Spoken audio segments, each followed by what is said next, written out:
यह कहानी देवेंद्र और उनकी पत्नी उषा की है, जो अपने बेटे दीपक के प्रति एक गहरी आशा और मोह पाले हुए थे।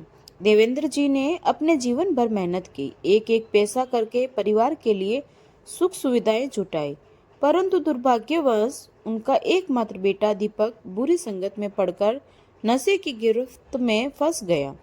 प्रारंभिक दिनों में उन्होंने सोचा कि यह सिर्फ एक युवा उम्र का आवेश है जो समय के साथ खुद ही सुधर जाएगा। लेकिन धीरे धीरे यह आदत दीपक के जीवन का हिस्सा बनती गई। दीपक नशे में इतना डूब चुका था कि अपने पिता का आदर सम्मान करना तो दूर, उसने कई बार उन्हें धक्का तक दे दिया। एक दिन ऐसा ही हुआ जब घर में और कोई नहीं था। दीपक ने देवेंद्र जी को क्रोध में धक्का दे दिया। बुजुर्ग देवेंद्र जी जमीन पर गिर पड़े और दर्द से कराहने लगे। दीपक ने उन पर बिल्कुल ध्यान नहीं दिया, जैसे कि उनके प्रति कोई लगाव बचा ही न हो। कुछ समय बाद जब नौकर रामू बाजार से लौटा तो उसने देवेंद्र जी को इस हालत में देखा और तुरंत एम्बुलेंस बुलाकर उन्हें अस्पताल पहुंचाया। अस्पताल में डॉक्टर ने देवेंद्र जी की जांच की और उन्हें 1 महीने का आराम सुझाया। डॉक्टर ने कहा कि उम्र में हड्डियां जल्दी नहीं जुड़ती, इसलिए उन्हें पूरी देखभाल की आवश्यकता है। इसी दौरान देवेंद्र जी के मन में कई विचार उमड़ने लगे। उनके दिल में पश्चाताप की भावना उठने लगी कि क्यों उन्होंने अपने बेटे को समय पर सही मार्गदर्शन नहीं दिया। बाद में देवेंद्र जी ने वकील को बुलाकर एक महत्वपूर्ण निर्णय लिया। उन्होंने अपनी सारी संपत्ति अपनी बहू प्रिया के नाम करने का निश्चय किया। यह कदम उनके लिए आसान नहीं था, परंतु उन्होंने इसे अपनी आत्मा की शांति के लिए आवश्यक समझा। एक पढ़ी लिखी और समझदार लड़की को उन्होंने अपने बेटे के लिए चुना था, लेकिन दीपक के व्यसनों ने उनके सारे सपने चूर चूर कर दिए थे।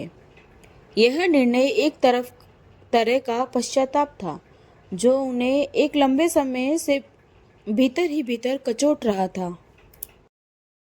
जब उषा को इस बात का पता चला तो वह आग बबूला हो उठी। उन्होंने इसे अपने अस्तित्व पर हमला समझा और अपने पति से तर्क करने लगी। उषा ने कहा, मेरे जीते जी सारी संपत्ति बहू के नाम करने का क्या मतलब है? क्या अब हम बूढ़े और कमजोर हो गए हैं कि हमें ही इस घर से बेदखल किया जा रहा है? देवेंद्र जी ने गंभीर स्वर में जवाब दिया, उषा, यह संपत्ति तुम्हारे या मेरे अकेले की नहीं है। दीपक ने हमें अपमान और दुख के अलावा कुछ नहीं दिया है। कम से कम प्रिया के नाम पर संपत्ति होगी तो हमारे पोते पोतियों का भविष्य सुरक्षित रहेगा। उषा ने और अधिक रोष से कहा, तुम्हारे इस फैसले से मैं कभी सहमत नहीं हो सकती। दीपक के लिए हम दोनों ने क्या कुछ नहीं किया। शायद तुम भी अपने काम में इतने व्यस्त रहे कि बेटे पर ध्यान नहीं दिया। देवेंद्र जी ने कुछ क्षण चुप रहकर उत्तर दिया, मुझे अब समझ में आ गया है कि धन का संचय तभी तक मूल्यवान है जब कोई उसका सही उपयोग कर सके। हमारे जैसे बुजुर्गों के लिए यह संपत्ति अब एक बोझ है। मैंने सोचा था कि शादी के बाद दीपक सुधर जाएगा, इसलिए एक अच्छी लड़की का जीवन उससे जोड़ दिया, लेकिन हमारी आशा व्यर्थ गई। प्रिया ने भी बहुत सहा है और अब वक्त आ गया है कि हम उसकी देखभाल करें। इसी बीच प्रिया, जो एक सरकारी अधिकारी थी, वह सब सुनकर बेहद आहत हो गई। उसने अपने आत्मसम्मान को बनाए रखने का निर्णय लिया और घर छोड़ने का मन बना लिया। सामान पैक करने लगी और किसी को कुछ कहे बिना वह अपने सरकारी आवास के लिए निकल पड़ी। उषा और देवेंद्र ने उसे रोकने की बहुत कोशिश की, लेकिन प्रिया का मन दृढ़ था। उसने सास ससुर के फैसलों और बेटे के कर्तव्यों के बीच अपने आत्मसम्मान को प्राथमिकता दी।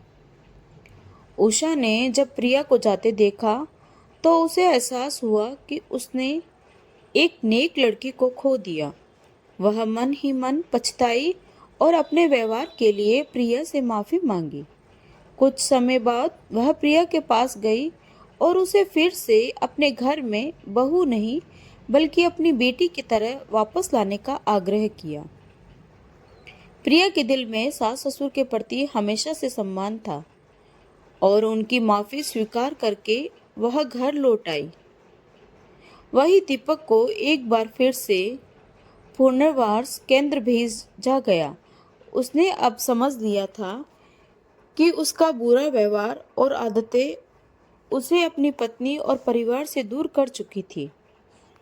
इस तरह से घर में एक नई शुरुआत हुई। देवेंद्र और उषा को अब एक तरह की शांति महसूस होने लगी थी। उनके मन में अब यह संतोष था कि उनकी संपत्ति एक अच्छे कार्य में लग रही है और प्रिया ने सास ससुर की सेवा का व्रत ले लिया। समय के साथ दीपक भी कुछ हद तक सुधरने लगा क्योंकि उसे पता चल गया था कि संपत्ति अब उसकी पत्नी के नाम है और उसका भविष्य प्रिया की मर्जी पर निर्भर करता है। घर में एक नई रोशनी आई और देवेंद्र जी को अपने इस फैसले से आत्मिक संतोष मिला। उन्होंने यह अनुभव किया कि सही वक्त पर सही निर्णय लेना ही सच्ची संतुष्टि और शांति का आधार है। दोस्तों, क्या आपको लगता है कि देवेंद्र जी ने अपनी सारी संपत्ति बहू के नाम करके सही निर्णय लिया? अगर आप उनकी जगह होते तो क्या करते? कमेंट करके ज़रूर बताएं। और अगर कहानी अच्छी लगी हो तो प्लीज़ लाइक, शेयर और सब्सक्राइब ज़रूर करें। तो मिलते हैं एक नई कहानी के साथ। धन्यवाद।